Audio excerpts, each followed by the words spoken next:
Hello, and welcome to the Geopolitics Explained podcast. Recent headlines have been taken up by the situation in the Middle East, but as we discussed last episode, the United States under the Trump administration is pursuing aggressive moves in an attempt to reverse many of the declining or stagnating indicators that its empire faces.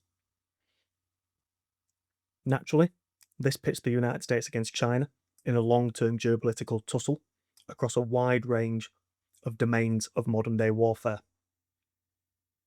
And so, before we explore the permanent second order effects that are emerging out of the conflict in the Middle East, we need to continue setting the stage.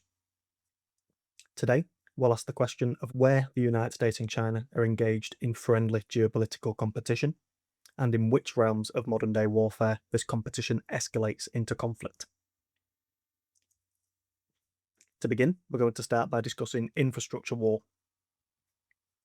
The United States and China aren't directly clashing in the realm of infrastructure warfare, but the current crisis in the Strait of Hormuz heavily involves both.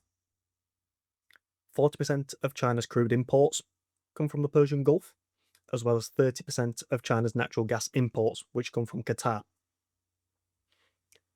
And so, in recent weeks, we've seen China speaking out more openly against the Trump administration's recent moves. In response, Trump recently stated that he is trying to help China by reopening the strait.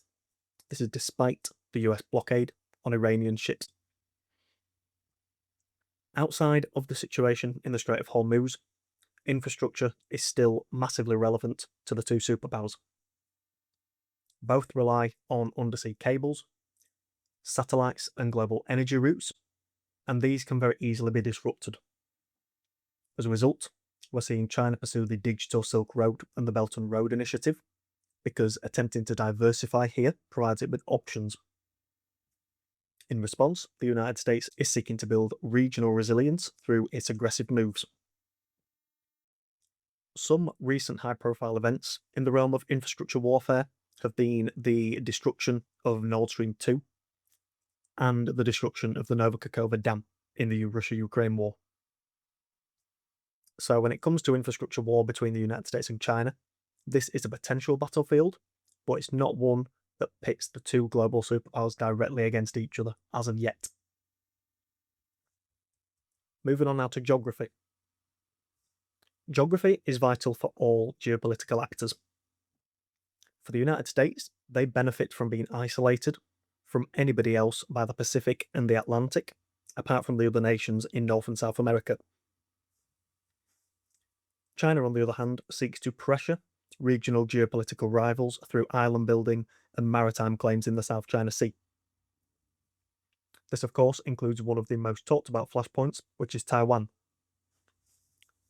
Now, for years, I've been of the opinion that China won't make an aggressive move against Taiwan because China's advantages are naturally accruing with time. I question why they would risk getting bogged down in a stalemated conflict that they can't easily win, just as we are seeing with the United States in Iran. Moving on now to financial warfare. The United States maintains dominance financially through the US dollar and the institutions that were created after the Bretton Woods Agreement, such as the IMF. China's actions are seeking to build an alternative global financial structure, with BRICS, the Shanghai Gold Exchange, and renminbi settlement for trade all being discussed more frequently. This represents a long-term approach from China to erode the United States' dominance. This will be a gradual approach, but many nations are currently hedging the US dollar. This is not as active an arena of modern day warfare as some others, but it is a deeply interesting arena because many of the moves made when it comes to financial warfare will be moves that will drive the potential long-term direction that our geopolitical world heads in. As for trade warfare, this is one of the more visible areas of active warfare between the United States and China. The Trump administration has imposed tariffs and export controls on semiconductors and advanced manufacturing. And in response, China has restricted the exports of critical minerals such as gallium and germanium. It's clear here that the United States and China are two nations who are seeking to reduce interdependence in trade. As tensions escalate here, we risk escalating in other realms of modern warfare, because with less interdependence, nations can launch aggressive moves against another and it will hurt them a lot less in response. An area of modern warfare that is connected to trade is resource warfare. China holds huge sway in the rare earth sector. This demonstrates how China doesn't have to pursue direct aggression in many realms against the United States because they have accumulated power over decades. This has seen the Trump administration respond by diversifying sourcing of rare earths and by investing in domestic capacity, specifically through USA Rare Earths and investment in MP materials. In the past week, reports have also emerged that the Trump administration is seeking global acquisition targets of rare earth projects. Resource warfare is one area where the United States is vulnerable to China, if China wanted to weaponize this power. As a result of this, it's a vulnerability that the United States is working hard to reduce. Because of its strong connection to trade, resource warfare is one such active area of conflict between the United States and China. Moving on to drone warfare now. And while not central in interactions directly between the United States and China, the implications of the rising use of drones in conflicts around the world is clear. Drones reduce cost asymmetry in warfare, and despite the United States and China seeking to expand military technology in connection to artificial intelligence and autonomous systems, drone warfare will be a key branch of warfare for all nations in our geopolitical world. As we stated last episode, drone warfare lowers the barriers of entry into conflict, and so many nations who couldn't in the past hurt geopolitical superpowers will possess a tool through drone warfare through which they could potentially cause some damage to geopolitical superpowers. Moving on to an area of modern day warfare that is often under-discussed, and that's cyber warfare. Despite cyber warfare being often under-discussed, it is an incredibly consequential realm of modern day warfare. And it's so consequential because cyber warfare is already an active realm of warfare between the United States and China. Both engage in cyber espionage and intelligence acquisition, with the long-term aim of acquiring higher quality information that places a nation in an advantageous position versus its geopolitical adversaries. We also have direct cyber attacks, such as targeting electricity grids or destroying satellites, that would see a society go dark from within before activity in any other realm of modern warfare has occurred.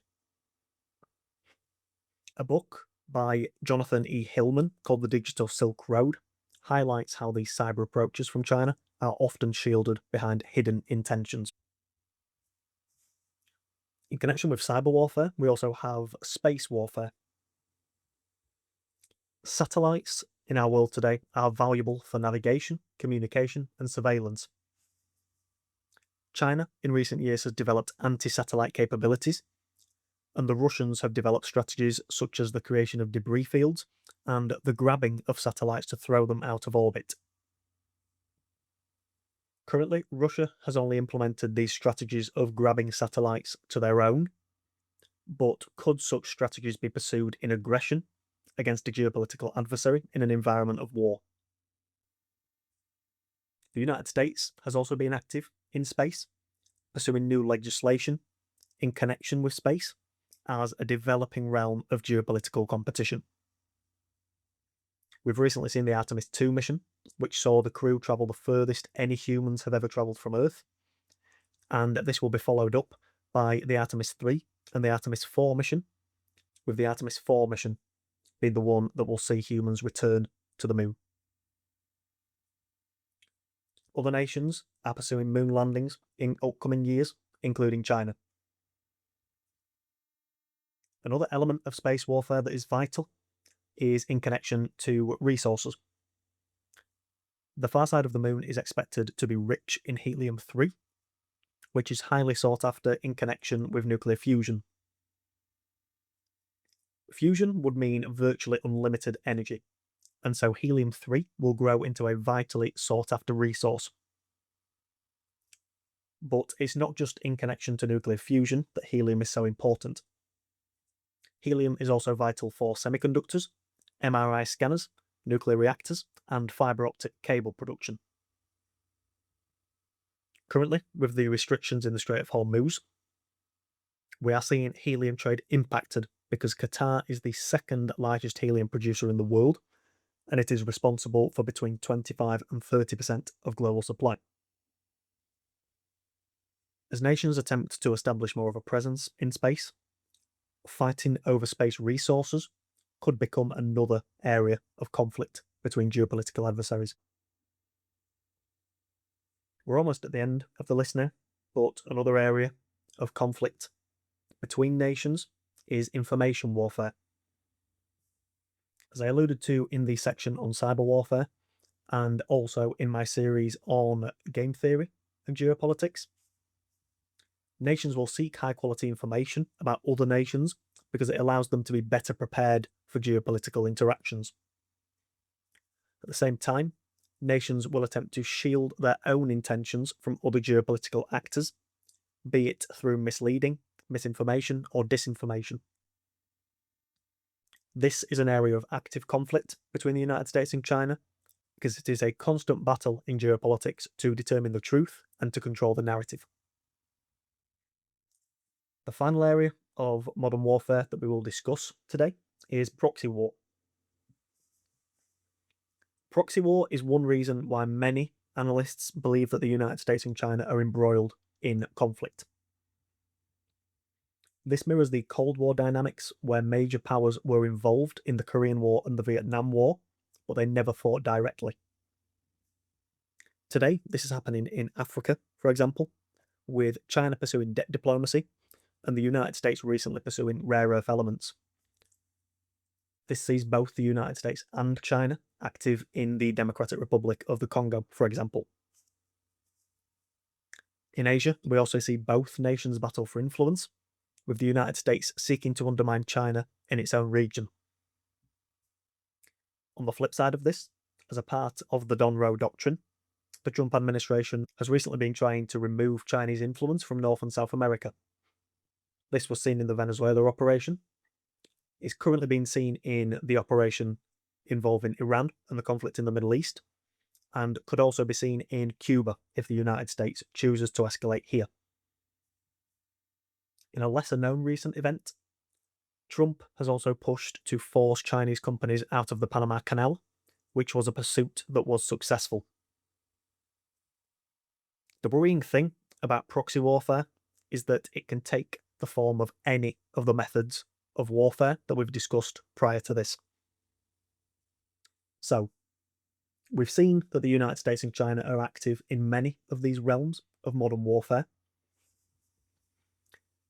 especially in cyber, trade, and information warfare. They are both very active, while finance and infrastructure are areas of strategic competition. Space and drone warfare are emerging battlefields of the future where both nations will want to be key players. In discussing these interactions between China and the United States, the question now turns to the severity of these interactions. Do we find ourselves in an environment of conflict that is only set to escalate? Well, recently, the moves that the United States and China have been pursuing against each other are venturing more and more into the realm of conflict. In a world of rising tension, where conflict is growing more prevalent, it can be helpful to have a coalition of nations working together. We somewhat see this with China, with Russia, Iran, and the North Koreans, for example. But a coalition of nations working around the United States is currently an issue that we need to discuss more. Before Trump re-entered office, the United States did have this coalition. However, as I've recently been discussing, trust is very clearly declining in the United States, even amongst nations that are judged to be allies of the United States. The UK, for example, has stated that it won't get dragged into the conflict in Iran, and that the special relationship is heavily strained. So much so that Trump has threatened to rip up the US-UK trade agreement from last year. Trump has also been aggressive against NATO, which has woken Europe up to the need to be responsible for its own security. The Europeans are in a race to achieve this, since they spent decades exporting this security to the United States' security umbrella, but this is a pursuit that is occurring. Also, if we consider the Middle East, the Gulf states have been hit in this conflict that they didn't ask for. This is why we're seeing Saudi Arabia pushing so heavily for a return to negotiations. The Gulf states know that energy, fertilizer, helium, and other commodities that come out of the Gulf are vital to the function of our modern world, and the longer that this conflict lasts, the longer the period of recovery will be.